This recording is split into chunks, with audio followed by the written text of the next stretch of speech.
Guardian, we've picked up a high-gain transmission. Origin point is somewhere along the coast, near the Cosmodrome.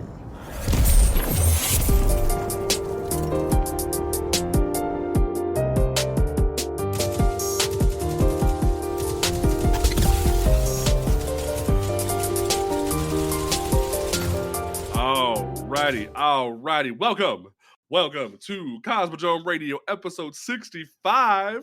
We are here 3 days until the culmination of a 10-year journey is upon us. Ladies, gentlemen, and they thems alike, we are on the urge of greatness being thrust upon us with new powers, the likes we have never seen before. Mm-hmm. And it's going to be lovely. Don't forget, this show, folks, is Cosmodrome Radio, the podcast all about Destiny 2 and all the great things about it. Don't forget that you can follow this podcast on Apple Podcasts, Spotify. You are still our champs. You are still in the running for the most plays. Make sure that you review us on Spotify and on Apple Podcasts, because the more that people review us, the more people that give us 5 stars, the more we move up in the algorithm. So make sure that you drop those reviews on those platforms for us. Make sure you follow us on Twitter. I'm about to say, we're going to be ramping up coverage. This is a warning to everybody. If we are able to clear the raid Friday, we will do a show Saturday.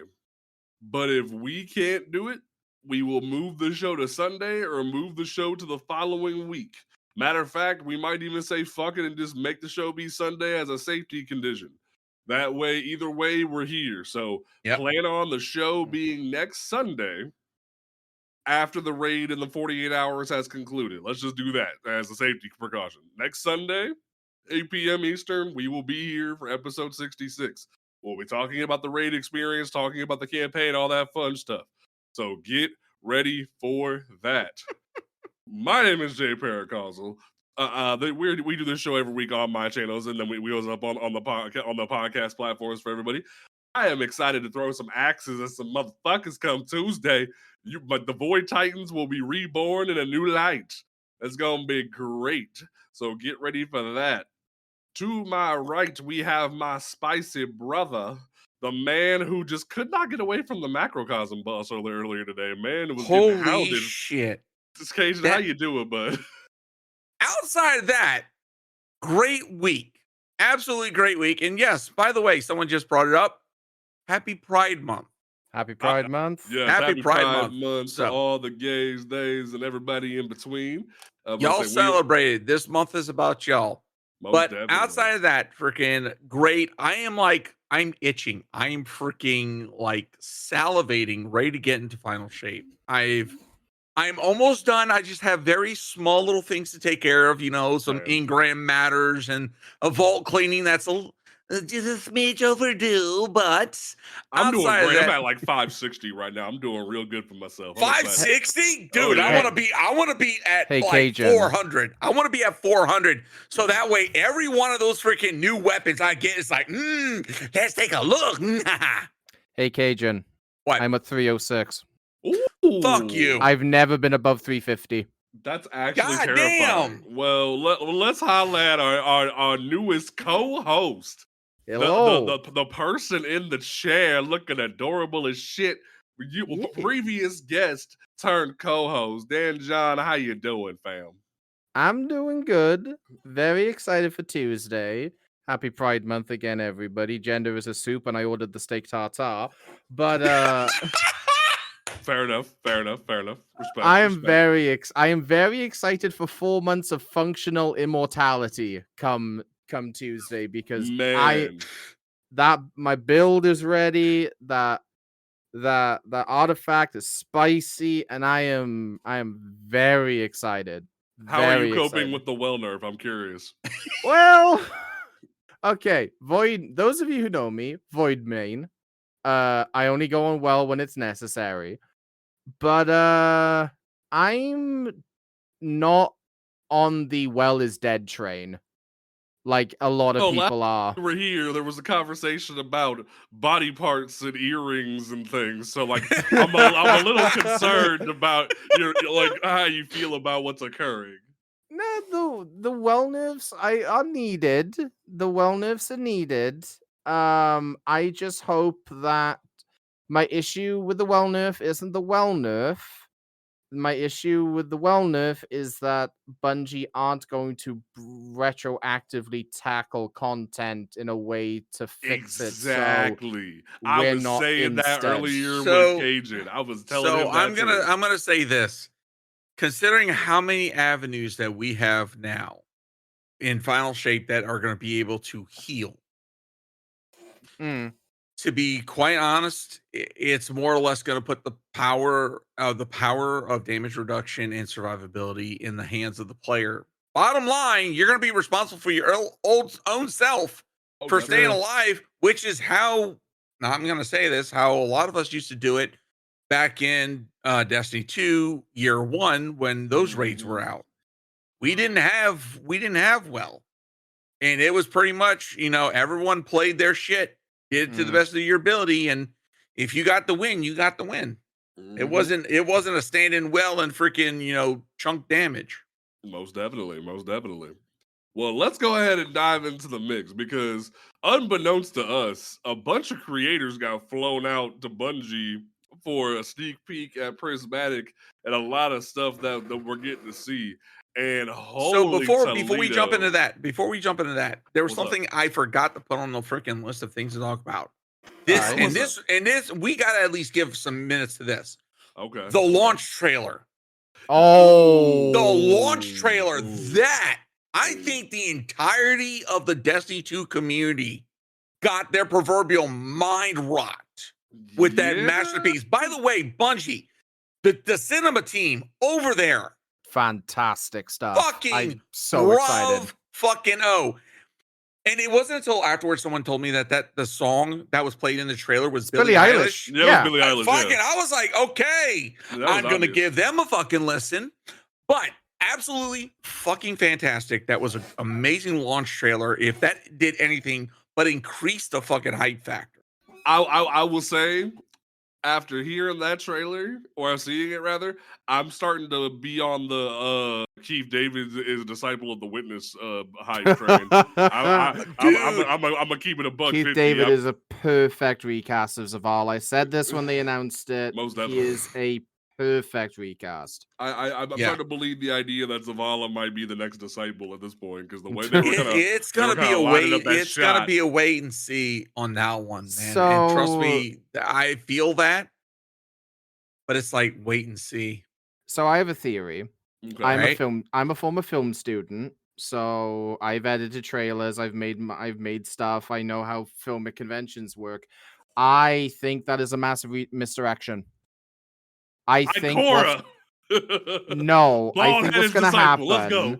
The witness is going to tempt Zavala with all of this stuff that we can bring back Safi. Yeah, he'll tempt him with Sophia, tempt him with his son and everything. He's gonna be that close, and is going to say no, and he's gonna want to confront the witness head on, and that is Ikora saying, "Don't be an idiot. Let us go with you." That is my theory. I don't think Zavala will be tempted he'll be tempted, but I don't think he's going to be as close as the trailer makes it look out. We'll have to see. I very am much excited for what comes next, but we'll have to play ball and see what happens. But yeah, Tuesday is too far away. Oh, it's too far. But let's talk about some of these previews because I think it was about like 13 or 14 creators got called out to Bungie for some previews and some stuff, and I gotta say, now that I finally see this thing in action and see some more gameplay of it and see the numbers, at first, I wasn't a big fan of hazardous propulsion, but the Titan chest piece is looking fire. DanJon's a little upset because failsafe's a chest piece now. It's okay. Bungie, make her relevant, please. She's a chest piece now. It's okay. Keep her in her ship and make her relevant, please. I'm begging here. I don't want to talk about things that. Well, okay, so we all know about the freaking Sony fuck up that happened. Okay, let's confront this real quick. Let's just get it off the docket. We are not talking about leaks. Leaks are off the table. mods are in chat. For the live version, leakers will be banned. Why leaks off? I'm Welsh. I'm half leak by nature. That's You great. could have told me this before I signed the contract. I can't be funny. here. Wait, there's a contract? Apparently. I mean, Cajun, you've been bribing me apparently for what chat said. So, but just to put that out there, like any of the things that came from the Sony leak will not be discussed today. That being said, okay, yeah. God. But we will talk about that when the time comes. Now, but yes, hazardous propulsion looks dope. Fun. That new Titan gauntlet. Those are busted. Synthos are dead. Long live those arms. I understand why Strand Titan caught an early nerf, because if these arms would have been released in today's sandbox, everything's dead. It'd have been real bad. And then the twid. Okay, not to jump the gun, but the twid is weak, showing off the freaking artifact perks. Oh my god. Oh yeah. Strand Titans, get ready. Num num num. Now, when it comes to the hunter exotics, the chest piece looks kind of cool. It's pretty as hell.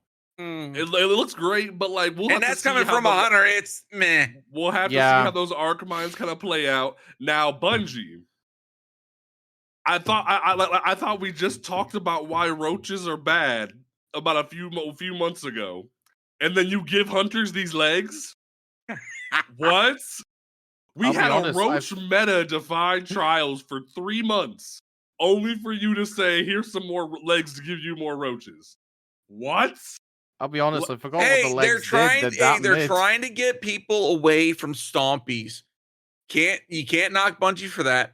I don't knock them. I just think it's funny that, like, similar to the Strand Titan thing, we're nerfing shit just to give us more broken shit. It just feels weird. So what were the hunter legs again? Because I've legitimately forgotten what they've done.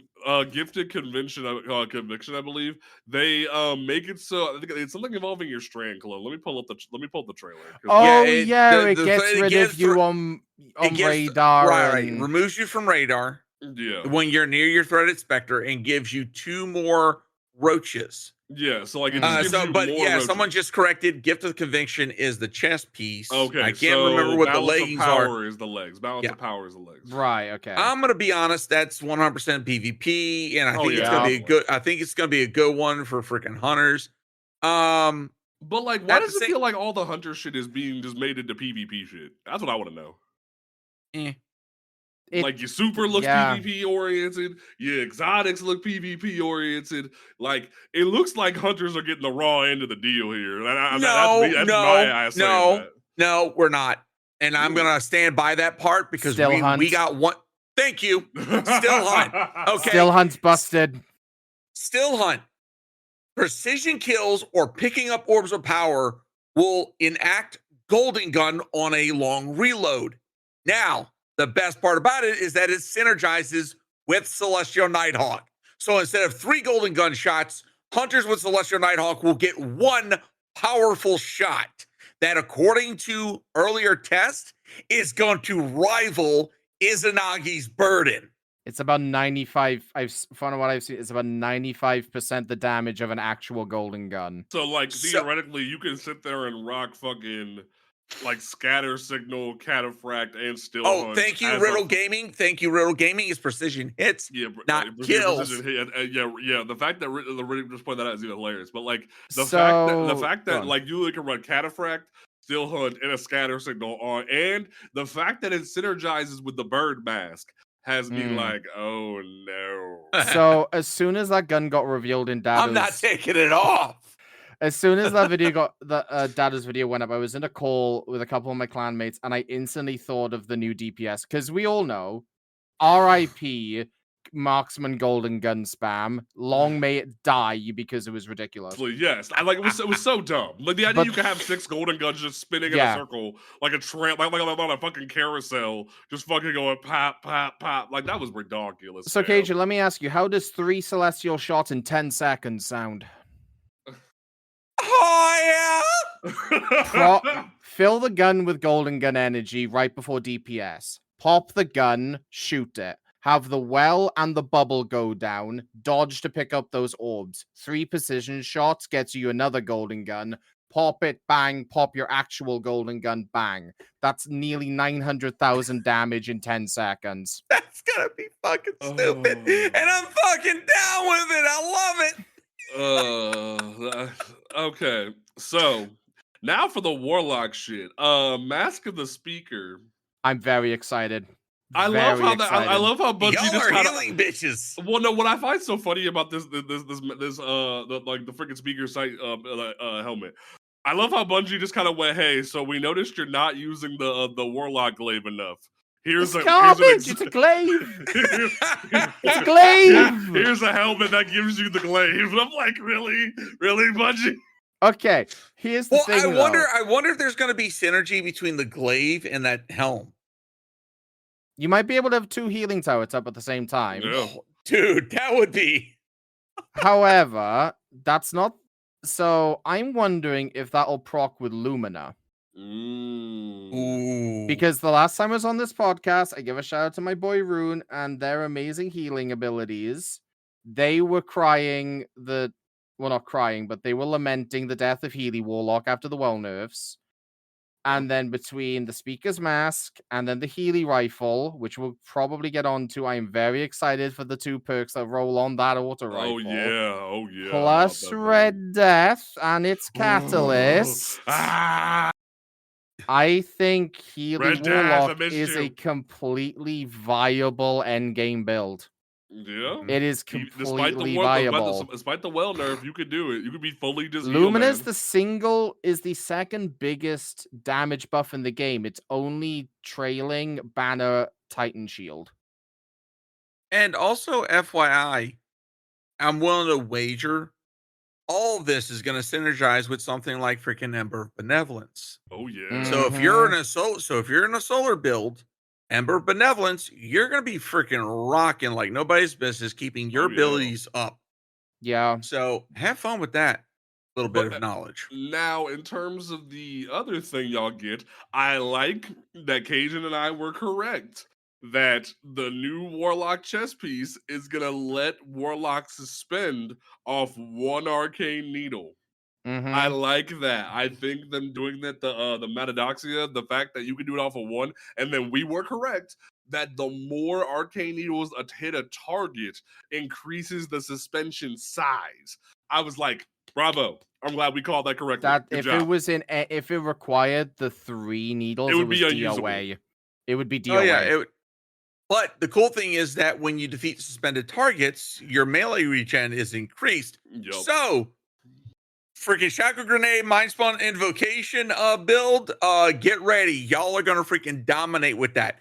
Y'all are gonna rival Titan suspension build. Wishkeeper on top of that as well. Oh yeah. Wishkeeper on Warlock, that's gonna be nutty. I finally have a Strand exotic I can use that's useful because my build currently defaults to Swarmers. Fuck Swarmers. It's shit. Matadoxia. Okay. It's not great. I'm not hot on Threadlings. I've never been hot on them. They are, and I believe that was in the patch notes last week. You don't want to be a roach. Swarmers are getting a small rework, like when you're standing in the well, or not well, but rift, and as you're doing damage, it's going to constantly spit out freaking roaches. I still have to be convinced on Threadlings because we've had them for now 15 months. They've had a couple of buffs. Yeah, I'm still not sold on them. They're still pretty chunky. Yeah, they put in work, especially because things like Threaded Needle, or the hell, Needle Storm is one of the highest damage supers in the game. So and just like someone pointed out, Apotheosis Star, with freaking Threadlings is freaking. That build for Warlock for Strand is absolutely nuts. I'll probably play with it once the buff comes through, and it's probably like I used to be a stasis hater. I disliked how it was introduced to us thematically. I did not use it apart from the times the game forced me. Guess what I've been having so much fun with since Into the Light came out? Stasis. Every one of my characters now has a stasis build, and it's so fun. Just wait till yeah, dude. Frost Friday armor. or sorry, Frost Tuesday. armor. Tuesday's gonna feel so fucking fun. Frost armor. And that's not even including prismatic. Yeah. Mm-hmm. I'm gonna be throwing axes. Gonna be I don't care about viable. ice for a little bit. It's gonna be so nice. I'm gonna be busy throwing axes. Like that can wait. And then let's talk about Kvostov. Yeah. Freaking the synergy that Bungie baked into that sucker. Okay, yeah, it ricochets on the 7. I love Bungie and 7s. Mm-hmm. But all the stats have 7s in them, which I thought was nuts. The orbs of power that you pick up are going to freaking make the ricochets even stronger. And the weapons got shoot the loot, which you can shoot the orbs to pick them up. Yeah. Freaking win-win. I love that type of synergy within the freaking exotic itself. I really do love that gameplay. And I think that one's going to be a good one for a lot of the auto rifle lovers out there. Well, and not only that, if you look at things like Microcosm and also this, Bungie showed in people's footage that kinetic weapons, despite them getting nerfed and having that buff taken away, they're the ones that are going to give you equal parts dark energy and light energy to feed into Transcendence, which I think is so fucking smart to keep kinetic weapons relevant. Like, that's going to be so great of them to do. And not only that, and something that a lot of people have been finding out, especially in the current sandbox, is that kinetic weapons charge your supers faster. Yeah. Okay, so take Outbreak Perfected. A lot of people have taken Outbreak Perfected to multiple bosses. I told y'all motherfuckers it was Crota's one of them. And basically with ridiculous. rewind rounds on an Outbreak Perfected, you're able to keep it up a long time and able to recharge your super. Sneaky Beaver was able to pull off, 3 golden guns in a 1 DPS phase of Crota, and everybody was utilizing Outbreak Perfected. Well, and what's so funny is I told everyone, like actually both of us did. We told everyone, hey, rewind rounds is gonna be goated on this gun. Y'all are gonna see, because even before we got rewind rounds, I was taking Outbreak into things like fucking War Priest and getting top DPS with that and Cartesian and the Rocket.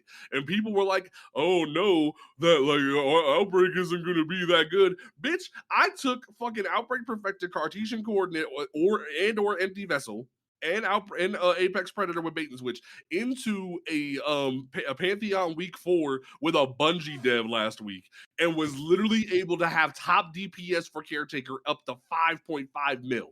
I don't want to hear shit. That thing is goated as hell, and people need to start get on notice that Outbreak is going to be one of the most, especially with the buffs it's getting. That thing's going to be a monster. Like, and just wait for other rifles like No Time to Explain. That one's gonna be hitting hard too. Pulse nerf is one of the things I'm most looking forward to next week. There's a lot of pulse buff. Yeah, pulse buff. Sorry, I'm so used to nerfs. Used to nerfs that getting a buff is like, what the hell? No, pulse buff. I have waiting for its moment a shiny blast furnace with rapid hit kinetic tremors, and I am so excited to use that thing. I've been chasing a kinetic tremor Firefly blast furnace, and Bungie's like, oh no, bitch, you're getting one or the other. And it's like, come on, Bungie, give me the damn shiny with it. That's me and Luna's. I can either get Heal Clip or I can get Incandescent. I can't get both. Now let's talk about the rebirth of a legend, kids. I thought I would never see this motherfucker again, because when Crimson came out, I was like, yay, Red Death came back in one way or another. But then Bungie was like, nah, homie, you just wait and see. Because Red Death is coming back in a big way, and no longer is it kinetic. That motherfucker is solar. Yeah. And this thing has like, hey, what if Heal Clip didn't need to reload? And you're like, huh? And it said, oh no, Final Blows lets you just have cure ×2. And if you reload, it heals your teammates. And literally, as you deal damage with it, it gains increased handling, and it takes reduced flinch, and your movement speed is increased. And then when you're at reduced health yourself, the weapon doesn't increase damage. So you can essentially be able to 2-tap motherfuckers with this thing. And I'm just like, oh yes, the king of dad rifles has returned. That thing is going to carry so many people to solo flawless dungeons. That thing is going to be the solo flawless gun. Yeah, I hate to say it for any long range map. Sucks to be y'all. Freaking pulses are going to be the freaking go to, and everybody and their mama's going to be holding on to freaking Red Death. That's going to be fucking hilarious. I'm going to be sitting. I'm going to be sitting outside of trials with fucking popcorn buckets, just listening to the sweaty tears. Oh, that shit's got to be freaking absolutely hilarious. Back to Prime Taken King, where the only two sounds you heard on a map was Thorn or Red Death. Oh, I'm so ready for it. I'm so ready. I miss those days, dog. My Red Death is still on my fucking D1 character. I miss them days. But like, and I was already thinking, this thing has cure times 2 baked into it. Imagine how, like, there was a couple weeks recently when the auto rifle meta was popping off in trials where you saw Precious Scars Solar Titan with Ember of Benevolence and a heal clip Summoner Adept. Me. What happens when I get Precious Scars, Ember of Benevolence, and Red Death? Pain for everybody else. Oh God. Resto and cure for free? I'll take it all day, baby. I'm gonna be immortal. Y'all can't handle me. I hope this is your vengeance time for freaking hunters getting screwed over the way that they have. I'm just saying. Shit. Y'all want to nerf my bubble, bitch? I'm gonna come back with a hammer and beat y'all's ass. I don't need that shit. I've been telling y'all motherfuckers that bubble wasn't broken to begin with, and y'all want to go, oh, nerf bubble, bitch. Y'all gonna see what happens when bubble gets nerfed. Calling for a wait, PvP or PvE? PvP. I was calling it for PvP. No, I can understand a PvP nerf. Bubble was not a problem in PvP. If you had a problem with bubble in PvP, you didn't know how to fucking counter shit. No, if you didn't have a problem with bubble in PvP, it's called you had your super. Yeah. Or you had conditional, or you knew how to drop a barricade in a bubble, or you knew how to suspend somebody. Like, there were so many ways to counter bubble. And motherfucker, you had Hake breach armaments, you had conditional, you had like so many other things. And motherfuckers are like, oh, just nerf it. It's like, okay, whatever, fuck it. But yeah, that's speaking of nerfs, and now all of a sudden getting buffs in a different way, let's talk about the artifact perks. So this week, baby. Bungie shared the artifact perks. And just when we thought, okay, they nerfed some shit, they're not going to buff it in some fucking way. Yoink, motherfucker, here we go. So you know that functional immortality for 4 months I mentioned at the top of the show? My prismatic build will be able to get Devour, Volatile Rounds, Woven Mail, Weaken, Frost Armor if someone's running that, Radiant, and 4 of those are on 1 orb pickup. Well, let's talk about this for a second. Nothing will kill me. Because you got literally freaking DanJon's freaking Warlock's going to have more buffs than the winner of RuPaul's Drag Race. Just saying. Someone in my clan said, Dan, they just fixed the UI. You just fucking broke it again. Like, all right. So in our standard column 1, we got our freaking champ perks. Pulse rifle and SMGs are going to be our anti-barrier, which yes, I'm fucking down for. I was freaking excited for that. Unstoppable is sidearm and scout rifle. So Polaris Lance users, get ready for that fun. I'm excited for scouts to have their moment in the sun again. Well, now, here's the thing. This, like, if you think about it, there was a time a while back where anti-barrier pulse rifle was a thing. What's a pulse rifle, guys? Oh boy. Outbreak perfected. And what interacts with anti-barrier pulse rifle, guys? Nanites. And nanites, like I remember, what was it? The one Nessus Cabal strike that has the giant Minotaur at the end. the drill. Like that thing, how many anti-barriers there are in that strike. Oh yeah. When the anti-barrier pulse rifle is a thing, steamroll it. Steamroll. Oh, it's gonna be easy. Here's the issue, though. Bungie need to unvolt that strike.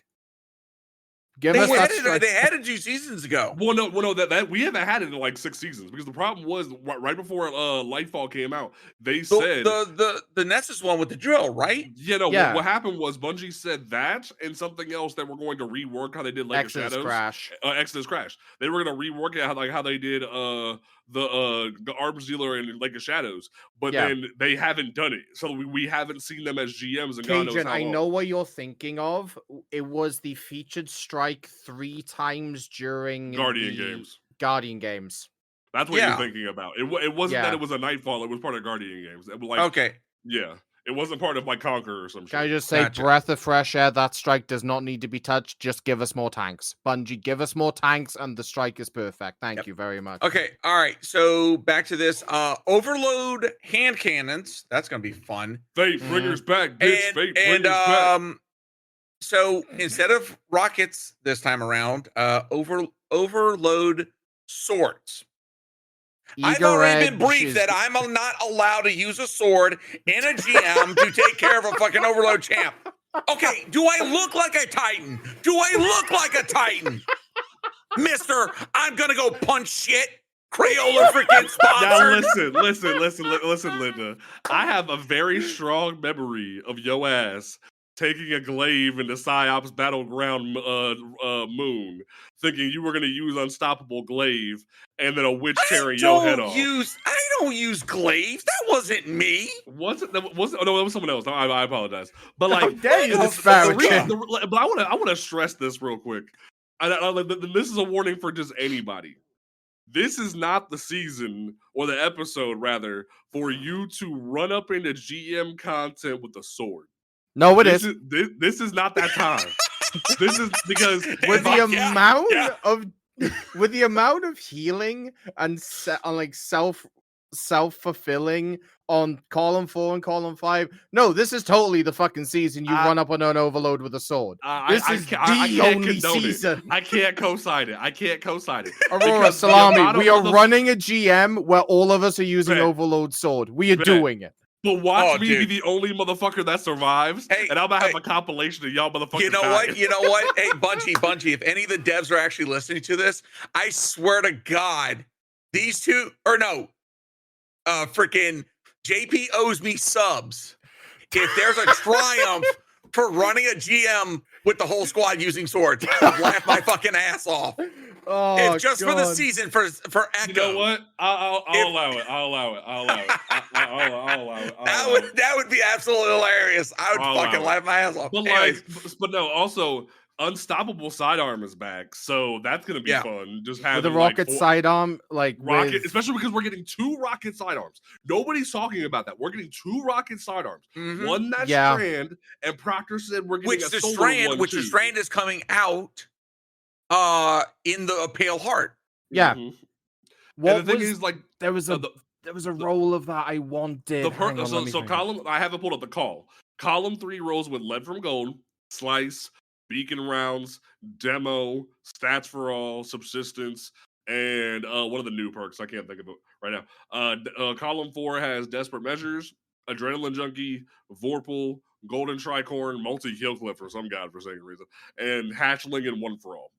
Now, for me, I'm looking at Demo and Hatchling, or Demo One for All, or even like Demo Vorpal, like, ooh, that look kind of juiced up. Or like Slice Vorpal or something like that. Mm-hmm.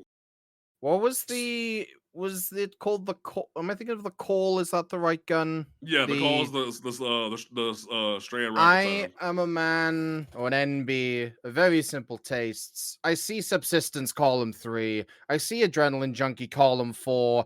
I need to visit the doctor because the erection hasn't gone down in 4 hours. No, because like you know what? Let's talk about this because I have a hot take that no one wants to admit. Subsistence is one of the worst perks Bungie has ever designed, and I will die on that hill. I hate to wreck your erection, on the gun. but here's the thing: If you put that thing on any primary weapon in the game, you're never gonna get your ammo refunded beyond a normal strike. Like minors take more than a clip half the fucking time. Majors never die in one clip. So subsistence it depends. is especially when you have things like I remember when everyone was like, "Oh my god, the god roll for funnel web is subsistence frenzy." I'm like, bitch, no, what? It's not. It's subsistence adrenaline junkie. But even then, it's like, bro, this gun's never gonna get refunded ammo. Like, what do you think? No, like, so on my void build, because I have volatile procking so often, I do get 2 or 3 subsistence procs a magazine. Interesting. Okay. So I'll agree with you. Subsistence is a situational perk. On a hand cannon, it's good. Yeah. On auto rifles, it's okay. On scouts, don't even fucking bother because the reasons you listed. No. On a pulse, it's okay. But on something with a low magazine that refunds the ammo you used, like a hand cannon, like a rocket sidearm, like a shotgun, subsistence is an S tier perk because it just feeds that ammo back into you.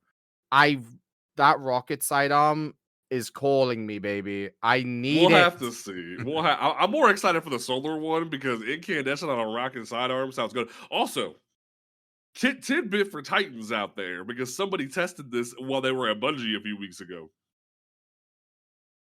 Hazardous propulsion buffs rocket sidearms because it has rocket in the name. Yep. So it pulls a Yu-Gi-Oh? Yes. Like we're pulling a Yu-Gi-Oh. So basically, not only does it buff rockets for 10 seconds, rocket sidearms for 10 seconds. Right. It also, the rocket sidearms. So it's literally going to be a whole lot of fun for rockets for Titans. Would that buff Quicksilvers as well then? Because that technically is that rockets or is that grenades? No, grenades. Grenades. Like there's rockets that fire out of it, but those rockets do kinetic damage, so I don't know how that would work. But like now for the rest of this artifact though. So column 2 is pretty much a lot of your standard, buff origin traits, and we got the new stuff coming in. The radial area transposer, which we assume is going to be the echo weapons. Dealer's choice, which is going to be the pale heart weapons. Collective purpose, which I think we can all agree is probably going to be the raid weapon, like Salvation Sage. And then Sundering Origin. Now, Sundering is if I'm not mistaken, I believe Sundering is the origin trait for the Warlord's Ruin weapons. Yes, it is. Yes. Now, outside of that, the only one that I really kind of want to focus on is authorized mod Elemental Charge. The energy cost of elemental charge mods are significantly discounted. Now, those are a 3 energy cost in the legs. And what they do is that anytime you pick up an elemental charge, that's Ionic Trace, Fire Sprays, Devour, pick up Tangles, destroy Tangles, or pick up a Frost Shard, you have a significant chance of getting an armor charge. So, with that type of gameplay loop, that could be pretty freaking good. Oh, I leave elemental charge already on like most of my like Lorelei builds when I'm picking up like scavenger ammo and stuff like that. But like in terms of that, like especially with how people are saying, it's one of those things. Like for me, it's one of those things depending upon the content. Like if I need a lot of damage, I'm gonna double stack freaking Void and just have my recuperation, so that way at least when I pick up orbs that I'm pooping out, it's like okay, I got some extra heals. Outside of that, if I'm doing low tier content where it's like I don't need to really worry about freaking balls to the wall DPS, elemental charge, absolute. And with that cost, freaking goated. So I just want to point out another 2 of the other 2 column second column perks. Saint's Inspiration, rounds loaded by the Cast No or Shadows origin perk can overflow the magazine. Now, I originally thought Saint Trials, new Trials origin trait. No, that wouldn't be the thing. No. Season of Dawn weapons are coming back, baby. Season of the Dawn weapons are back. Y'all about to be afraid of me. I'm about to be tripping. Y'all rounds about to be loaded can overflow the magazine. Oh, and if you that's gonna be busted. That's gonna be that's busted. gonna be something like picking up ammo or kill or like an orb or something can gen ammo from thin air. Yeah, that's gonna be immediately one of the best origin traits in the game. And definitely, especially with freaking Perfect Paradox. Perfect Paradox, Steel Feather Repeater. I'm gonna tell you right now, for a lot of Titans out there, and even some Assassin Cowl's Hunter out there, Liar's Handshake Hunters, get ready, because if Perfect Paradox rolls the way that I think it is going to roll, with some one-two punch, get ready, especially with a freaking origin perk like that. Oh God. I'm just thinking of Martyr's Retribution with 2 or 3 grenades in the tube. I am very excited. Oh, you about to get dirty. Oh, yeah, baby. I've been waiting for that thing to come back in the game for months. But the other one I want to point out, Logic Reductor. Weapons with a Radiolaria Transposer origin perk deal increased damage to Vex. Extends the duration of Radiolarian pools created by Radiolaria Transposer. So Bungie already gave us the cum gun with Witherhoard. Are they just said spread STDs now with this? Is this what they're doing? Just spread Radiolaria. Like, you have cum. Now spicy cum. Speaking of which, one of the weapons, I think it's from the Pale Heart, is a grenade launcher. It's the first legendary weapon that is of the same type that's Witherhoard. And it's stasis. Yes. Oh yeah. If you look at it, it has like an area of something of area of denial. That's what they're calling that. That's what they're calling that frame now. I need 5 minutes. I'll be right back. We'll have to see how that goes. That's gonna be goated. But all right. So Elemental Siphon is back. That's cool. It's gonna lower your siphon mod cost. Creeping Chill. Stasis weapon final blows against slowed or frozen targets release a burst that slows. So what I'm hearing is pull out that Wicked Implement.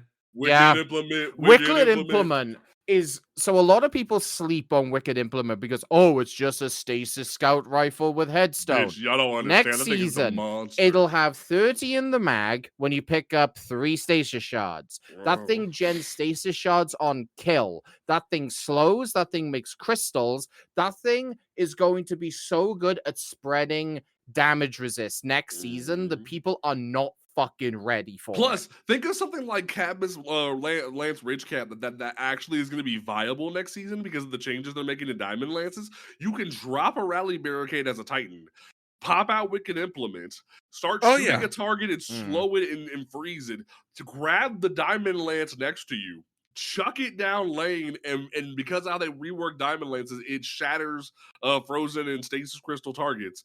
So literally, you're gonna have a perfect game loop of just non-stop DR. I would like to highlight though, if you use the armor, I forget what it's called. It's the one where it replaces your barricade with stasis crystals. Hoarfrost. Thank you. If you use Hoarfrost and then have the Tectonic Harvest aspect on, breaking your own barricade gives you 25% damage resistance instantly. Yup, because you break that shit, it's gonna immediately give you a bunch of stasis shards. So each crystal is 1 shard, and there's 5 crystals. Yeah. That's gonna be nutty, fam. It's gonna be so good. So Strand is also going to get an equivalent of that with Threaded Blast. Destroying a Tangle with a Strand weapon creates a larger and more damaging blast. Didn't we have that on the Artifact a couple of seasons ago? Yeah, we did. Or something like that. That was really good. Oh yeah, also, it was really. Can we talk about what literally is going to be on like a permanent artifact mod for every PvP player next season? Press the advantage, breaking a combatant shield grants increased weapon stability, handling, and reload speed, and swords gain increased guard resistance. That's literally going to be a staple of every PvP player. If you're not wearing that in PvP next season, you're dumb. Like, I'm looking at that in 3 PvE. Game assists. I'm looking at that, and I'm thinking that the way that they word it, because usually when they say combatant, they're not referring to PvP. Now, if that does work in PvP, Oh, God in heaven, I think everybody and their mother's going to be screaming about that. Both, because combatant tends to be hostile creature. Yeah. So like if that works in PvP, it's gonna be like if you're not wearing that in PvP, you're throwing at this point next season. Like genuinely, you will be throwing. Then from there, Blaze. Oh, this is where shit gets really fun. So counter energy, when you or a member of your fire team stuns a champion, you gain energy for your least charge ability. Now, granted, we had a variant of this a few seasons back, where right around when Stasis first came out, where they said, hey, every time you stun a champion, you get energy towards your stasis grenade. Now it's just, hey, whenever you stun a champion, you get fed back into your like whatever ability is the lowest. So imagine something like, I don't know, hypothetical, Heart of Inmost Light mixed with Verity's Brow on a class. Oh item. yeah. And you're just like stun, ability energy nonstop. That's freaking prismatic builds are about to go. It's gonna be nutty as fuck. If we're sharing builds, I have one. I'm so excited for it. I've done so much tinkering. This next artifact perk, I want to do a asterisk to this one because we're gonna jump just slightly ahead. So later on, we're gonna be talking about an interview that Chris Proctor, the lead Bungie weapon guy, sat down with Games Radar about. In that article, in that interview, he made mention about the raid and expectations about what weapons are going to be utilized. He did not give hints, but he said people that are very hung up on rockets, it will be doable, but they may be sorely disappointed. Oh, yeah. That being said, this next artifact perk makes me think that, well, this may confirm one of the weapons of choice. Bladed Stamina. Rapidly defeating combatants with swords refunds some ammo. So doing some content, don't be surprised. Whip out them swords. It's going to be fun. There's a lot with Prismatic. We said this earlier, but there's a lot of self-sustain. There's a lot of self-damage reduction. There's a lot of self-healing. And Bungie tend to hint towards upcoming content in their buffs and nerfs. Yeah. And like what's in the artifact, like you guys said. Honestly, I can see there being like swords being pretty. And not only that, swords got a 7% damage increase alongside machine guns. Oh yeah. Rockets was the only class of power weapons that did not get a buff. Now let's talk about, I'm going to talk about two perks, like both one from the third column, one from the fourth column together, because they feel like they really much synergize. I think I know what you're talking. Hit me with it. So Void like hegemony. I don't know how you say it. Come on. While you have a Void or Prismatic subclass equipped, defeating weakened targets provides a small amount of Void overshield, and then on top of that, expanding Abyss. Void sources deal increased damage to weakened targets. So I don't know how y'all Titans feel, but I've heard from people that the new Axe Super weakens targets on throw. Yeah. So what's gonna happen when I start throwing axes at bitches and I just get Void Overshield for free? That's gonna be fun. Not only that, the fact that we're gonna be if using anything that weakens a target is going to increase the damage. Any weapon that has the ability to weaken is going to be freaking goated for doing any type of raid bosses. So if you got Buried Bloodline with Catalyst, get ready. Freaking the new Titan Super, get ready. Boop Cannon. I forget what it's called. And not only that, it's all Void sources to the weakened target. That's it. So if you're walking around with a fucking tractor cannon and just booping shit, that's gonna be. And not only that, nasty. let's say you weaken a target. Edge Transit, stand up and represent, because get ready, you're gonna be freaking chucking. Man. And by the way, to lead back into my theory that swords are gonna be relevant. Falling Guillotine. Falling Guillotine. It's a sword, and it's Void. So you're welcome. I know. Start farming. I know JP flying the flag for Titan. However, your boy here, Void lock since day one. My current Void build has weakening grenades in it. I go -40 on stats to be as good as I do. It's a crutch. It's a curse, I know.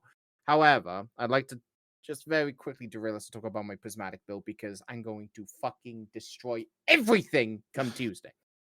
So my prismatic build... Everything. My prismatic build will give me volatile on grenades. Nade kills will give me volatile. They will also give me weakening to all of my void weapons. And then, well, anything that doesn't die to the grenade is then weakened. So if I just kill that with a recluse, it'll deal extra damage because the target's weakened. And then that weakened target will give me a small amount of void overshield. And then after that, I'm going to jump a little bit to another column 5 perk called Shield Crush. While you have Woven Mail, Frost Armor, or a Void Overshield, your melee recharges faster, and you deal increased damage. Throwing shields for days, bitches! Or Arcane... get ready! Or Arcane Needle plus Lightning Surge. Ooh. But no, think about this for a second. We're getting an exotic that when you have Banner of War, you're around your allies and you heal your allies, it refunds melee energy.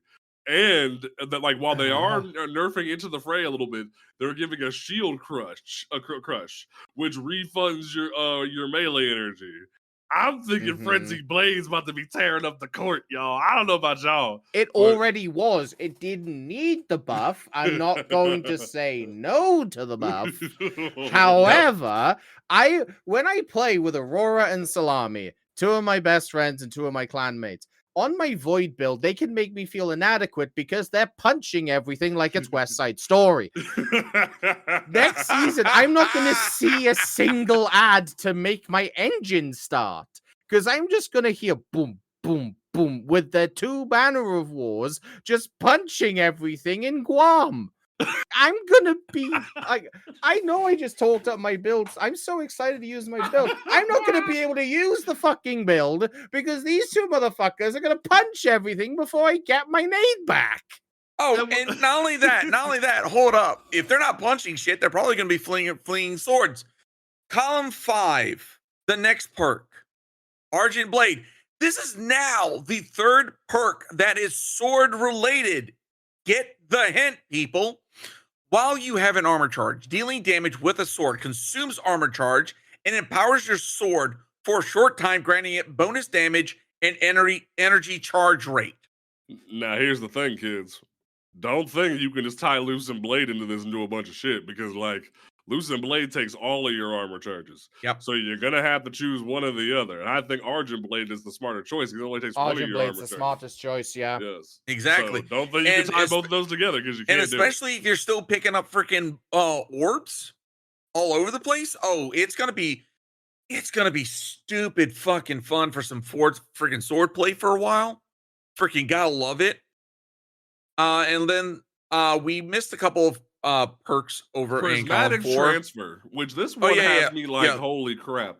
When you cast your super, each member of your fire team with a super type that different than yours gains bonus to weapon damage. So what's funny here is Bungie is incentivizing players not to all lean on something, i.e. 6 golden guns, and actually try to have synergy amongst your builds. And that's really fucking cool, my guy. We had a similar mod to this a couple of seasons ago. It might have been Defiance. It might have been Witch. I can't remember. I think it was Witch. But the issue with this mod, at least back then, is if you proc this mod with a well, the well buff overseeded Prismatic Transfer, so it was a non-factor. If that is still the case, Prismatic Transfer in a column where you can only pick 2 perks, because you need to pick 10 of them before you get to column 5. If you take Prismatic Transfer and it still works the same way as it did back then, that is no other way for it. That's a waste of a column 5 perk. Yeah, kind of. One thing that I want to touch on that I'm really excited about is we missed in column 4, Galvanic Armor. When you have Arc or Prismatic subclass equipped, incoming damage from combatants is reduced while amplified. Now, we already know, Titans, that we're getting increased DR for our thunderclaps. So picture this. For during the animation, right. So picture this, if you will. Proc amplified off an arc weapon kill or some shit, or a grenade or some shit. Then you make sure your point contact cannon brace is applied. Then you charge your thunderclap. You can't die. That sounds pretty sexy to me.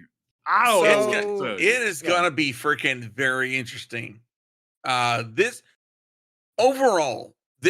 artifact perk is all over the place, and I freaking love it. Like, get ready. If you're someone that swaps a lot of different loadouts to different subclasses for different content, whatnot, you're gonna be swapping out your freaking artifact perks nonstop. Which, to that I say, Bungie, please, for the love of God, allow us to tie artifact perks to loadouts, so that way when we swap loadouts, it automatically swaps the perks. Please make it stupid simple. So, a quick thing about galvanic armor. I was watching Dado do his Twid video live. He made a very good point. Arc only has 2 nouns at the minute, being Amplify and Jolt. Is this Bungie? Because Arc has no self-sustain, it has no damage resistance, it has no self-healing. Is this Bungie kind of live server testing Arc damage resist and giving it another, and thinking, okay, if this doesn't break the game, we can give Arc its own damage resist and call it galvanized? Honestly, I think it is, and I've been calling for this for some time. I've had a lot of people argue with me and try to like gaslight and say, no, Arc does have freaking damage resist. Arc does have healing. Before the proposed changes, okay, for Final Shape, the only heals that it had was freaking rifts, or freaking whenever doing the contact or the thunderclap, it had the wording for begin heals, which we all know if it has that, it doesn't guarantee a heal. It just starts to regenerate. Yeah. And if you receive any damage, it automatically stops. So which we know is crap. Yup. Right? So like knockout does heal you, but the thing about it is you have to continuously get the kill off the melee or the grenade for knockout to keep helping you. Right. So if we have something universal, it would be great. Right. And then there was only one fragment that provided any sort of DR, and it was the lowest of any class, of any subclass. It was 25%. But in order to get that, you had to be within 15 meters within 3 enemies. So doing any sort of endgame content, I'm referring to Grandmaster or Master Raids or Master Dungeons. If you're within 15 meters of 3 enemies, hoping that you're going to get damage. Yeah. So that's why me and several other people said Arc is not in a good place for endgame. So I'm hoping that this is Bungie finally doing what needs to happen. Yes, test it.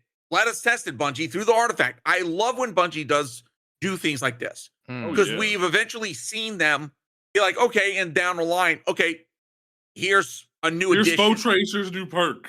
Straight up artifact. Exactly. So if the damage resistance is good enough, which to me, to be on the, it would have to be 30%. Around there, yeah. It would have to be around 30%. Because right now, I want to say the highest is going to be right now still Woven Mail. Frost Armor is just slightly underneath it. Are you taking Whisper of Rhyme into consideration with that? Yes. Yeah, that's true. Okay. With Whisper of Rhyme, it is just going to be just underneath Woven Mail.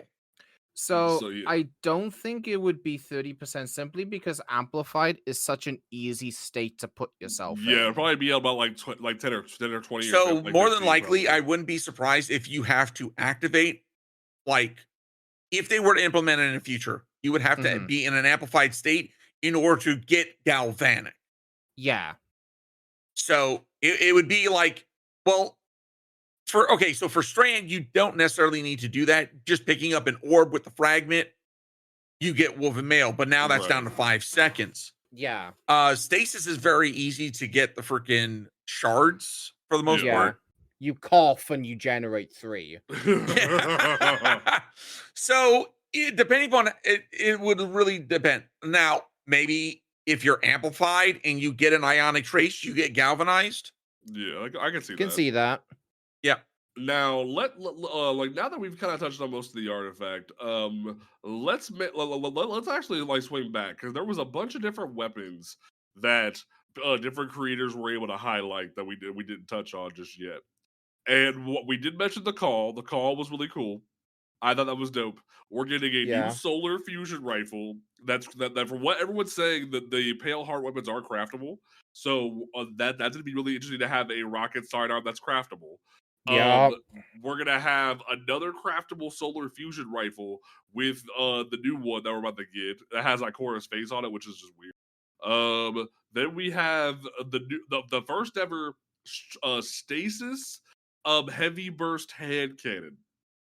And that's bad gonna endings. Be sex. Yeah, bold endings. Yeah, bold endings. That is, oh my days. Yeah, and like you get, like for the first time ever, Headstone's gonna be in the 3rd column, which that's weird as hell. But in the 4th column, they put demo, so you can have demo and Headstone on this thing for PvE. You can have like didn't that also have explosive payload? It does not have explosive payload. It has does have Dragonfly though. It does have Dragonfly, so you can have Headstone and Dragonfly together. That's what it was. Looking for. That's what it was. I was like, oh, wait a second. That's the role I'm looking for. That's gonna be a very interesting toy there. False Hope, which is like another ninja sword. Like I'm not really too excited about that. It looks like it might be a vortex frame solar sword, which is kind of cool. Yeah, it is. So, but like, I'm not that worried. I've never been a fan of the ninja swords. That's not for me. I'm not that worried about it. Hey, JP. Yes, sir. Going back to what I was saying, how many now vortex frames have we had within a small amount of time? That would be our 3rd in about 6 months. Yep. Yes. Now, actually, not even. When was Slammer introduced? Like around the update, like a month or 2 before into the season of the Witch. Yeah. Yeah. So that's 3 in 2 months. That's wild. So let's talk about freaking the first ever potentially craftable strand machine gun. Throw your Mikados in the trash, people. Yes. Because this Pro Memoria has things like reconstruction, demolitionist, envious assassin, dragonfly, target lock, reconstruction, target lock on a motherfucking strand machine gun. And I believe that's an adaptive too, so it's gonna be a freaking it's a good frame. It's a 600, right? Yeah, it's a 600 RPM, so that thing's gonna be gnarly. We're getting a Void sniper rifle, which that's going to be weird. It looks like it's like besides having snapshot opening, it feels like it's very much geared to be a PvE sniper because it has things like the stabilizing rounds, rewind rounds, reconstruction, demo. It's not better than Still Hunt. I'm just saying. Oh my god, you would still hunt, bro. Oh my Lanta. He's got a point though. Now let's talk about how we're getting like a new primary shotgun that is the same frame as Matador and Fractifist, and it's kinetic. This thing is craftable for some reason. It has Lakshmi's face on it. I'm like, why? But so I have it's to the fucking Joker. Yeah, makes sense. But like legitimately, I'm gonna be running around with this thing, and it can get the standard threat detector and opening shot roll. So to literally have a free craftable Fractifist / Matador in your primary slot frees up so much more potential for fun. I'm ready. Y'all about to be running from me. Now let's talk about no hesitation. The first ever support frame auto rifle. This thing is fucking nutty, bro. So those of you who haven't seen the videos that Datto and Fallout and More Console and everyone who went to that event put out, this is the Healy auto rifle that Bungie told us was coming in the Final Shape reveal event about a year ago now at this point. And its frame is unique. It is Sadly, not hit scan ever. It is a projectile auto rifle. So if you're not used to projectile weapons in Destiny, that will take a bit of getting used to. We don't have that many fully automatic projectile guns in the game.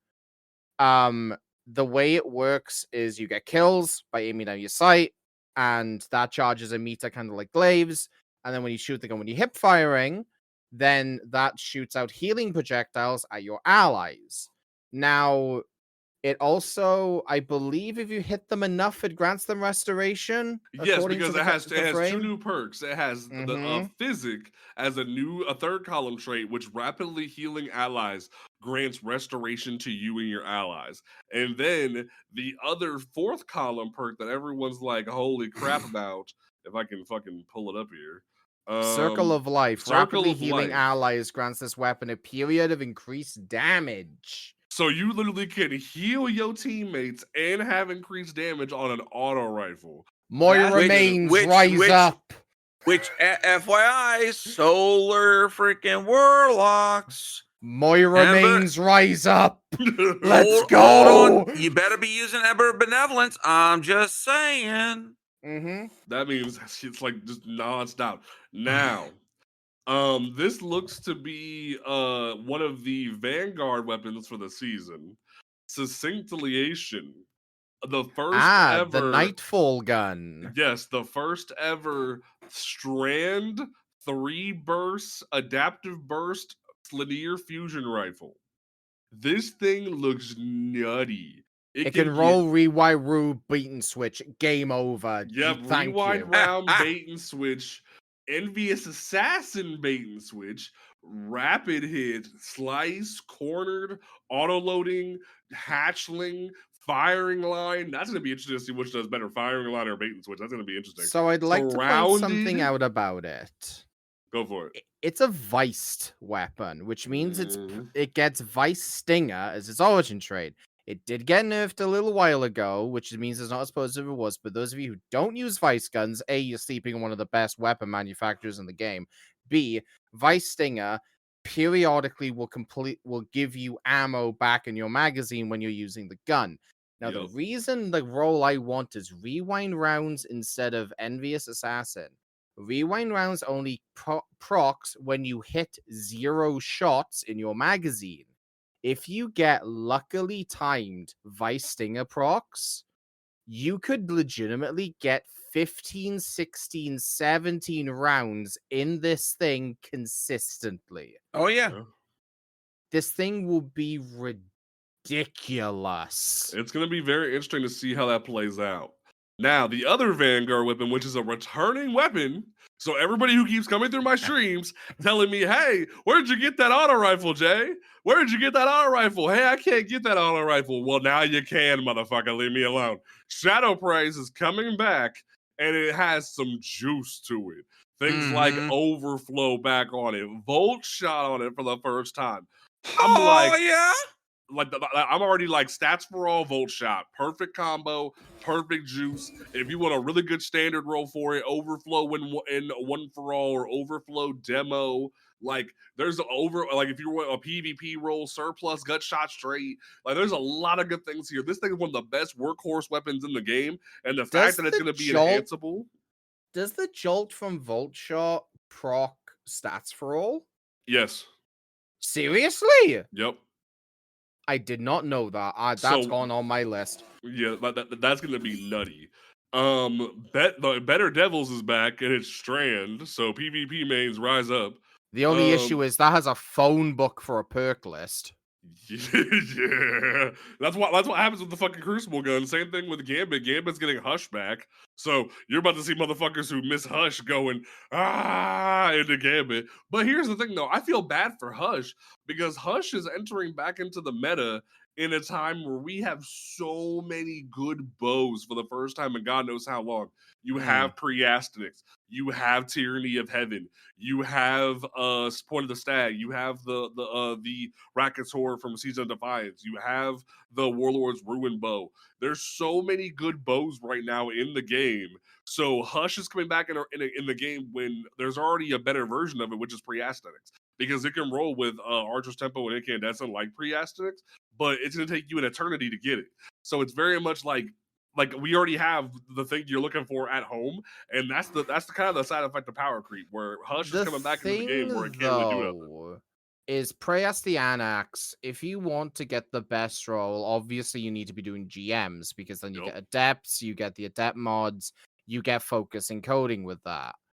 The issue with that is it's not GMs are getting more accessible to new players and are getting more accessible to people who don't do a lot of endgame content, but it's still a hurdle even with Fireteam Finder. Having Hush have a similar perk pool. I'm not mad at Hush having a very similar perk pool in the same room, is because then it gives those players a very similar role, and depending on how Archer's Gambit is. Oh yeah, you can have Archer's Tempo and Archer's Gambit on that thing at one time. Archer's Gambit is getting slightly tweaked from its old version, but I think it's still roughly about the same equivalent speed. That Archer's Tempo, Archer's Gambit might make that's rapid fire shooting right there. Yeah. And yes, you have the phone book of a perk list to get through it, but I've reset Gambit 15 times this season. My God, are you okay? Do we need to have an intervention? Like, you okay? Salami, how many times have you reset Gambit this season? It's upwards of 18, 19, 20, right? Dear Put God, it in chat. Let us share your shame. I felt 18. Oh my God. I felt dirty resetting it once for the clan bounties for bounty prep. Y'all. Let me tell you. Bathe with me in the Church of the Worm. Parasite is one of the best guns for Gambit. Bathe with me. Fucking what? Oh yeah, no. I was Parasite stupid. Parasite's stupid, especially when you can do weird shit like radiant dance machines to Parasite, brother. Like, it's so the way the me, Aurora, and Salami do, I know I'm referencing them a lot, but they're basically the only people I play with at this point because no one else plays the goddamn game. I do. Bank on the second lot, as always. My build in Gambit is Arc Warlock with chain reaction forbearance, so I just wipe rooms. I'll get about 15 stacks on my worm. I can go in. If I aim at the bank, if I hit the bank, that's 30 motes gone. Instantly. If you hit the bank with anything above 10, if anyone's banking, they're dead. Wow. Okay.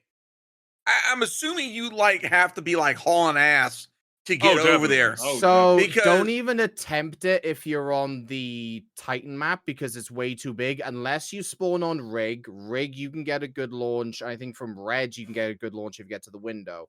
But every other map, there is a position where if you're stood and you can aim it, you can just yeet that thing to Guam and just wipe a team.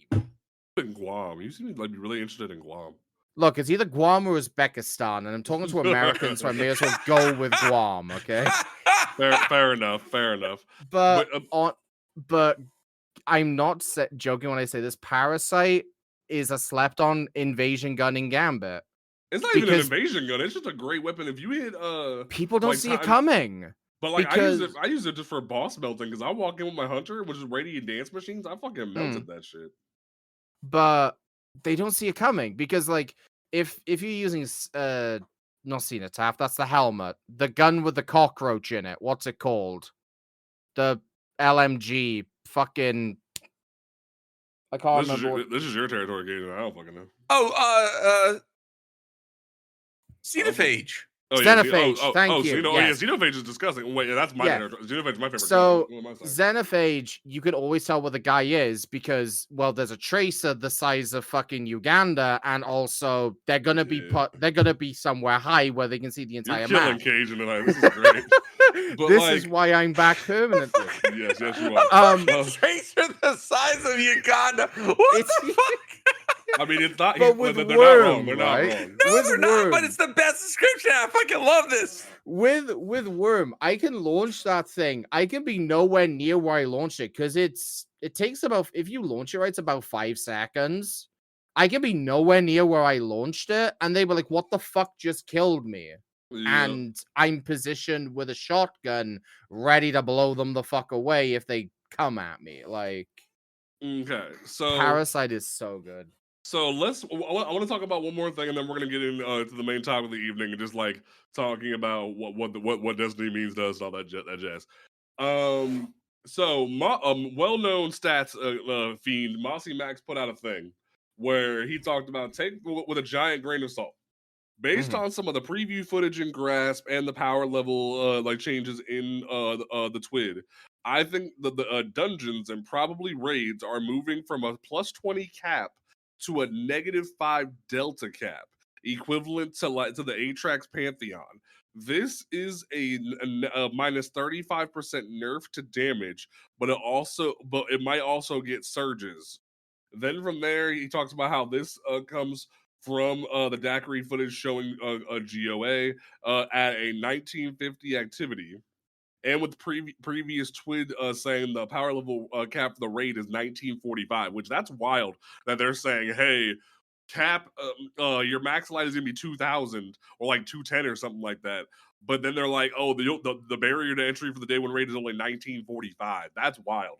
But if this is true, it means all raids and dungeons are being standardized to a single power level rather than ranging from 560 Cali to 1810 Crota / a new raid. Current resources will need to adjust values, but we finally can directly compare numbers between any boss in the game. Which, here's the thing. Some people were talking about this, and it kind of scares me. While I think I definitely can agree that them trying to standardize raids in a more fashionable way is a great idea. I really have not enjoyed this let's slap surges on raids thing for a couple of reasons. Mainly because of the fact that it complicates us trying to standardize a meta. And especially when it comes to things like we've had Whisper Free for Oryx for a hot minute. Or even when it comes to standardized weapon rotations, we've been trying to get used to different weapon rotations because we don't know what the day one raid's going to be like. And I'm really worried that rather than having open range on raids and being like, hey guys, do you have this weapon, yada yada, Bungie's going to be like, hey, we have surges now. You're restricted to having this if you want to have the best damage. And I am very worried about that because while I think surges are a great tool for some things like GMs, I think I think it's also great when we talked about this online. I think them putting surges in raids, let alone master raids, was a really bad idea because it decentivizes players to go into that content. And while it does give you some benefits like, hey, you gotta like you have an advantage over this master content, it does penalize you if you don't have the best in slot for that element. And it can be like a thing where you may be one of the best raiders, but if you didn't bring the trick of the week, you don't get to do this master content. You gotta wait till a different week. And I think master content or raids in general should be about your skill, not what random gun you brought to the table. And that's what I'm really worried about with them potentially adding surges to raids and master raids. And dungeons, for that matter. And I agree with that.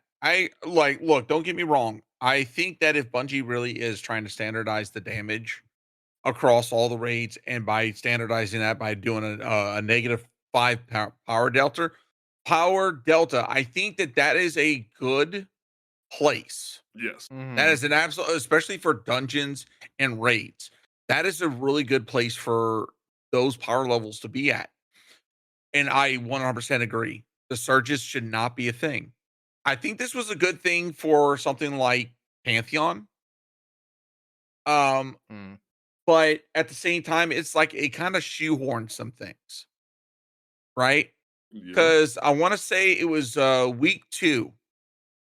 Because it was Arc, freaking everybody was looking for like really good arc damage weapons. Cloud Strike, Thunderlord. Freaking not Manticore, freaking what was the other Acreus? No, the other arc machine gun. The one with the freaking rockets. Oh, Grand Overture. Grand Overture. Oh yeah, Grand That Overture. sucker came out on top, and I'll tell you what, it did business. It did fucking business. Mm-hmm. Same time, different token. Yeah. And while at the same time it did like really give an incentive to do a different play style, which don't get me wrong, using Grand Overture for Caretaker felt really fucking refreshing because I didn't have to worry about freaking doing this freaking, freaking hot swap bullshit to get bait and switch to proc and then hope and pray that it did proc because I can't see it on the freaking UI. Oh I God, can't wait till yeah, Tuesday, that bro. happened I to me cannot today wait. so dude, often. Yeah. It felt good. But I think I agree, like I said, forcing surges is going to force metas.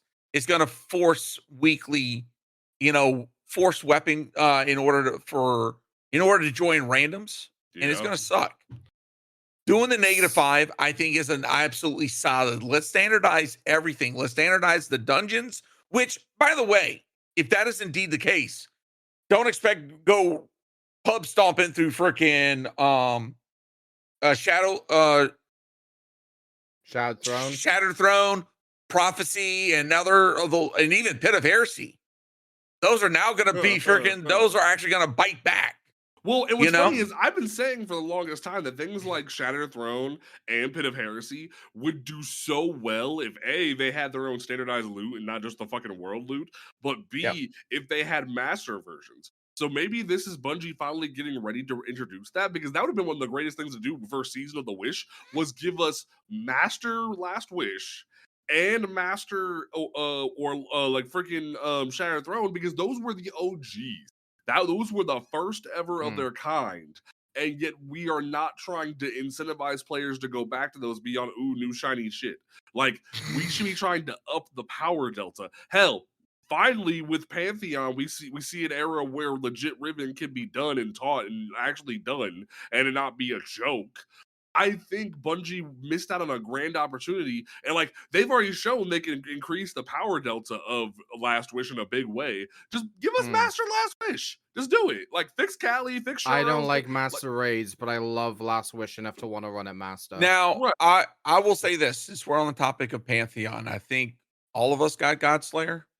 I still need Platinum Macrocosm, but which I don't understand. I don't know how like anybody couldn't get Platinum Macrocosm. Is it just the time? No, it's ammo. It's ammo economy.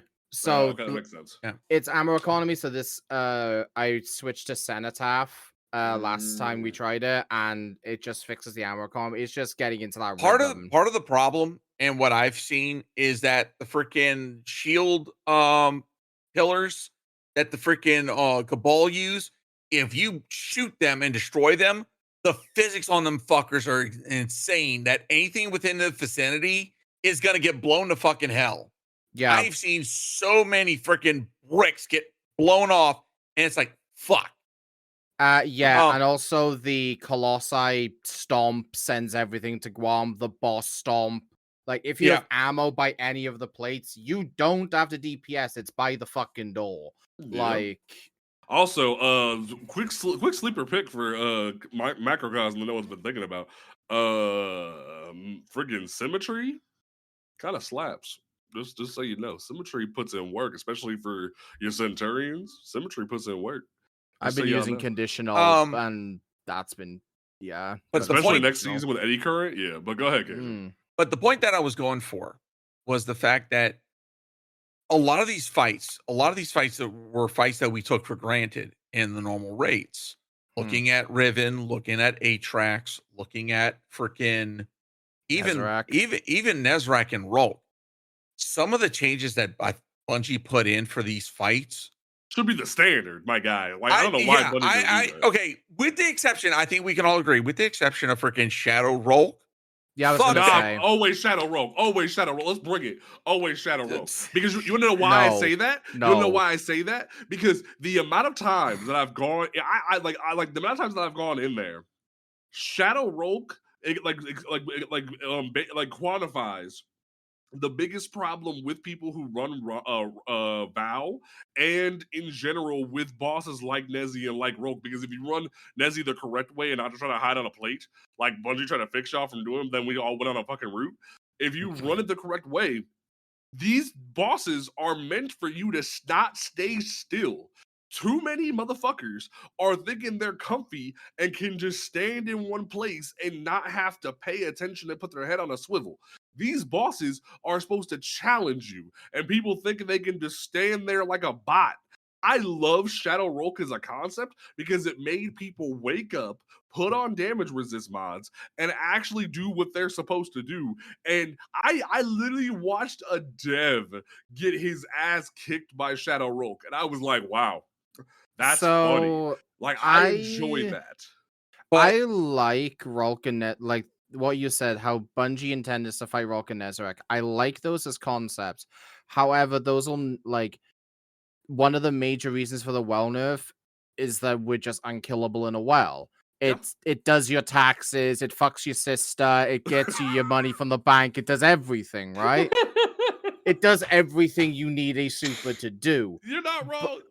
But like it goes, what I'm reminded of is Reckoning. Bungie had to break their own design philosophy to challenge us in Reckoning by giving endless boopers, endless AoE, bosses with huge slams, bosses with huge health. Like, they had to break their own conventions to challenge us because we had Wells in Reckoning. Oh, yeah. And they've not really... Well, they've kind of learned from that now because they are nerfing Well. They are giving us more encounters where Well is good, but it isn't the be-all, end-all. Look at Caretaker, look at Macrocosm, look at Nezarek, look at Rulk. You know, they're giving us encounters where you can't really stay in one place for an extended period of time. But until we get an encounter like OG Oryx, where our damage is not dependent on our weapons and our loadouts, it's dependent on our actions, it's still going to be a problem. Because no matter what Bungie gives us, no matter what they do to our loadouts, oh, the boss walks around, okay, well. Yeah. That's the solution. But going back to the crux of this, the surges and the delta, I'm okay with it. And I feel like I'm very much in the minority of that. The -5, I'm completely fine with, because the things that kill you on -5, -10 isn't the ads. It's not understanding the fights, it's not understanding the encounters, it's not understanding the changes. Completely. I don't think when my clan attempted -5, I think we first tried almost everything -5, and we second tried everything -10. Mm-hmm. The ads are not the problem, -5, -10.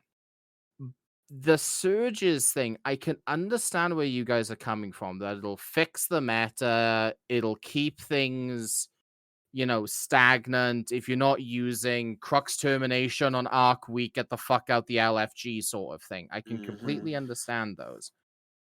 But without surges that rotate, which they will, because if you look at master modes, the surges rotate. Pantheon's a bit of an exception because we've had Solar Strand for 3 of the 5 weeks that the activity's been in the game.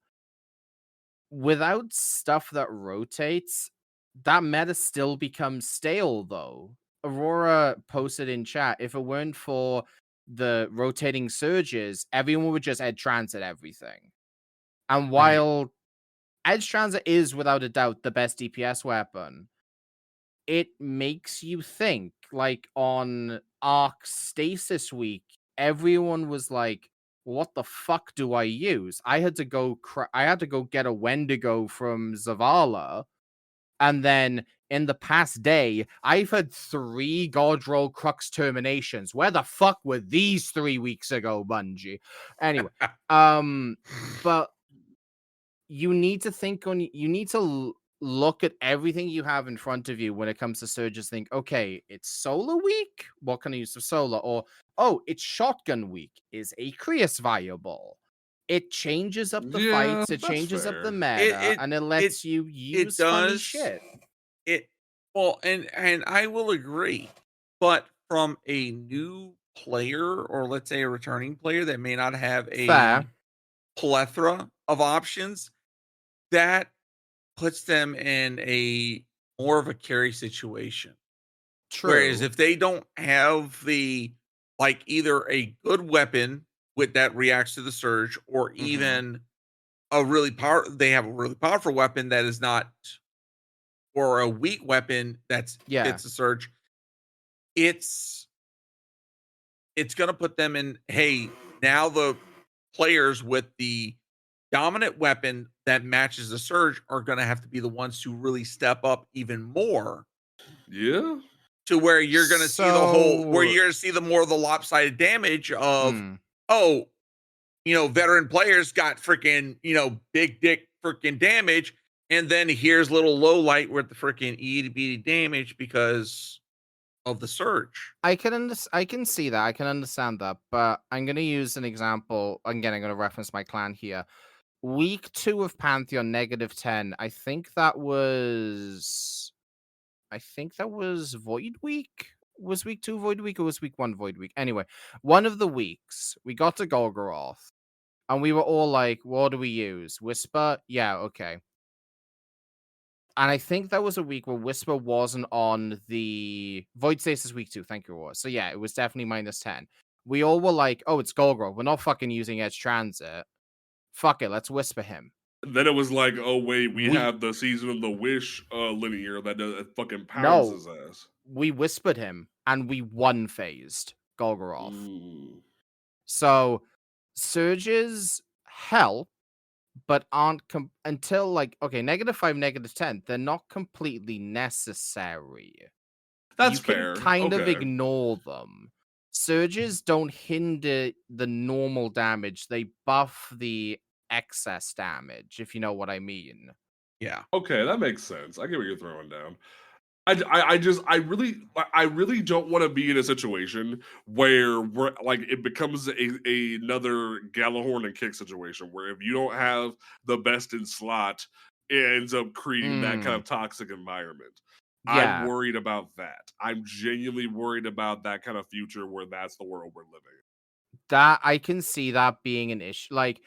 That happened to me. I was trying to get Master Crota Nightmare Hunt a couple of months ago, and I joined a party and I was set up for Unstop, I was set up for Barrier, set up with everything. They kicked me because I was not using a sword on Master Crota Nightmare Hunt, where if you're using a sword, you're a fucking idiot because you will just get clapped by the knights. Yep. It's like, I've come prepared for this, but because you guys are using Lament to kill something that doesn't need to be lamented, I've been kicked. Yep. The fuck?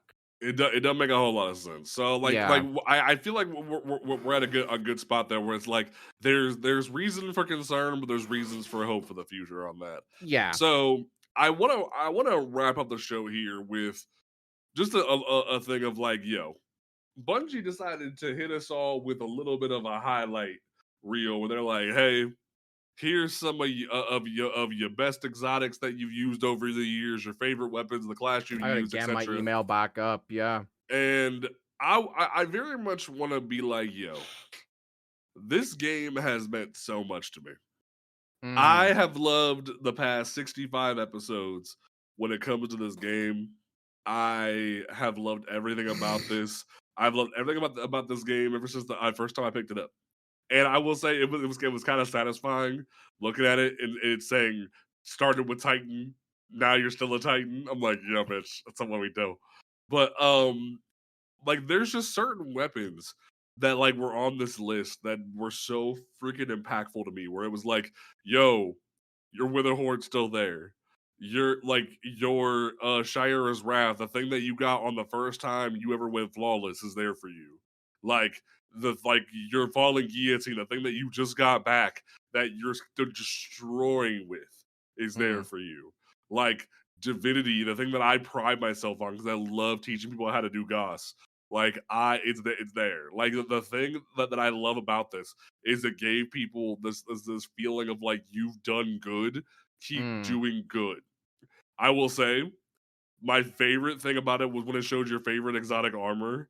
And to this day, Helma Say 14 is right there for me. Yeah, baller of the year.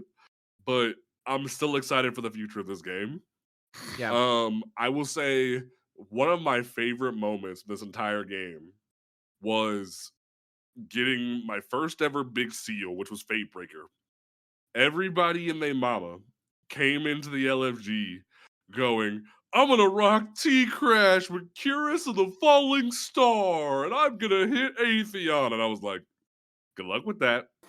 And I was the one motherfucker with Saint 14 helm on that ran bubble for when the Warlocks died because, well, couldn't do shit against Master Atheon when it first came out. And that's why, ironically enough, Bubble got nerfed a few months later. But legitimately, I was the dude who would drop bubbles and save everybody from the fucking supplicants, would protect everybody. That way they could step out and do a little bit of damage. And I was the guy that finally was able to hit Atheon and get the dub for that Fatebreaker title. And it was all because of Helma Say 14. And the fact that I found, especially the first day of Pride Month, like finding a character like Saint that has meant the world to me over the past few years, that has given me validation as a queer person, that has given me so much like power as a Titan to feel like I can conquer anything. The fact that we're literally getting a void axe that I'm going to be able to chop down enemies with in 3 days has me so excited. I have a void build prepped for that thing specifically, and I'm so excited to do that. So like, I am so excited. Dan, you're the new person in town. Why don't you talk about like what this game means to you real quick? I started playing Destiny literally day one I could. Day one of the alpha, Destiny 1. I remember where I was watching the E3 Sony event, I think it was. Would have been because Destiny was a Sony thing. Anyway. And there were 2 betas I signed up for. Battlefield Hardline and Destiny 1. I knew nothing about Destiny. I thought, I've got nothing to play. FIFA's dead. I'll sign up. COD's dead. It looks like a fun game. I never played Halo, but Halo has been wax lyrical enough thousands of times. Sign up for the beta. Got in day 1. Played Hunter. And I instantly fell in love with the PvP, which is a damn sight different to how I feel about PvP nowadays. Great. Exactly. But Destiny has been like a constant in my own existence for the past 10 years. If it wasn't for Destiny, I wouldn't have met my clanmates. I wouldn't have met my partner in a very weird roundabout way. I wouldn't have been able to have worked on a very incredible tabletop rendition of Destiny back when that was in alpha with Dungeons and Destiny.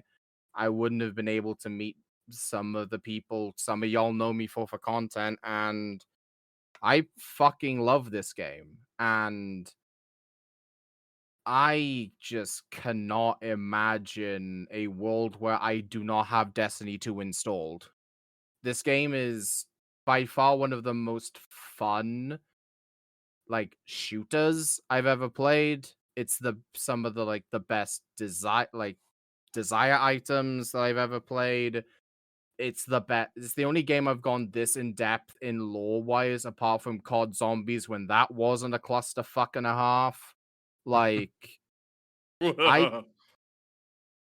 Destiny is that weird game where I'm so ingrained in it, I can't imagine myself not being in there. And there is just so many facets of this game that are in my life that I cannot wait for the next 10 years of Bungie and of Destiny, because I just sign me up. I know a lot of people have gotten jaded of this game over the years. I know a lot of people didn't pre-order Witch Queen straight away. I know a lot of people despise Lightfall and still do, despite their misguided idiocies, because it's still one of the best stories in the game. Don't at me. If you look at it, it's one of the best stories. We'll have a different episode post the campaign talking about that. We'll come back to that. But every time I've taken a break from this game, be it Dark Below in Destiny 1, be it before the April update in Taken King, be it Curse of Osiris and Warmind, be it Season of Dawn, which isn't that good of a season, don't at me. Hey guys, I think I'm on the podcast for one episode only, the way that JP reacted to that one. This game has always brought me back. I'm not fucking leaving. My heart hurts right now. I didn't I'm so excited to get my favorite shotgun back, and you gonna hurt me like this. This feels wrong. All right, Cajun, speak your truth, because I'm hurt. So, I remember jumping in the Destiny 1, being completely tired of playing World of Warcraft, and just feeling like I was ready to get back to my sci-fi roots, my love for outer space fantasies. And I was still, reeling from Mass Effect. And here comes Destiny, from the same people behind Halo. And I played it for a bit, very casual. I didn't really get into a raid because learning that they didn't matchmake for raids in the game or to have anything that helped matchmate just felt like I didn't have an option. But I got into a clan and that when Taken King came around, and I got to experience my first ever raid. And right then and there, I knew that I was hooked, but like most things, I fell off from it. And then they announced that Destiny 2 was coming to PC.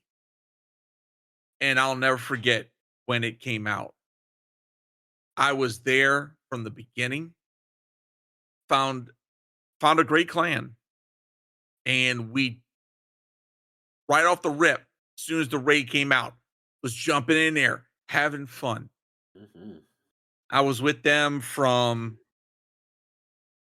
year one all the way to Beyond Light. And right around that time, I think for a lot of people, management decisions hurt a lot of us. Mm-hmm. But the way that a lot of the community was reacting and was going vile towards the devs soured me, and I didn't want to be in this game anymore. It took me 2 years it took me 2 years and a lot of my own self-reflection and learning of myself, finding out I was ADHD, working on my mental health, working on my own personal life, that brought me back to Destiny 2. And in the past year and a half, I have had the most fun in this game. And being able to share that enjoyment with others. Teaching, going from someone who on occasion would raid, barely step foot in a dungeon, let alone never step foot in a Grand Master. And in this past year, gone from someone jumping back in the raids, jumping in the dungeons, doing Grand Masters, being able to teach and lead people through some of this content, being targeted by raid bosses, doing solo dungeon, even doing a trio raid. This past year, I've been able to do so much and to be part of a community and to meet up with so many people, to have the opportunity to meet JP, freaking Mex Plays, Charismo, Save the Blade, Darren, so many other content creators, Tower Mom, DanJon. It has been an absolute blast. And it has reminded me that games are fun. They're meant to be fun. Most at the end of the day. And we've been on one hell of a ride for 10 years. Most definitely. And on Tuesday, we are going to finish that story. Real quick, So- before I get emotional, because damn, Cage, hit me upside the head. I want to thank a few different people that made this shit possible. I want to thank Fry and the guys who got me into this game, because literally 10 years ago, coming up soon, like 4 guys who I had like met through music class, like my freshman year of college, got me into this game, and it saved my life. And now they're in my clan after them falling off the game, which I thought was hilarious. Legitimately, I while there have been falling outs and there have been like parting of ways, like Toll, Priz, Tower, Alchemy, Diva, Falcon, everybody like Cajun and DanJon now. All of y'all have helped me make this show special. And we've gotten to talk about this game that we all love. And now that we're about to throw hands, throw like axes, throw blades in a new way, and take the fight one last round and then square up with some new shit and some old shit, I'm excited to see what happens. Folks, like we already said, next Sunday we'll be back with episode 66. We're going to have a great time, and we'll be back, and we will catch y'all Starside. Peace out. Eyes up, Guardians.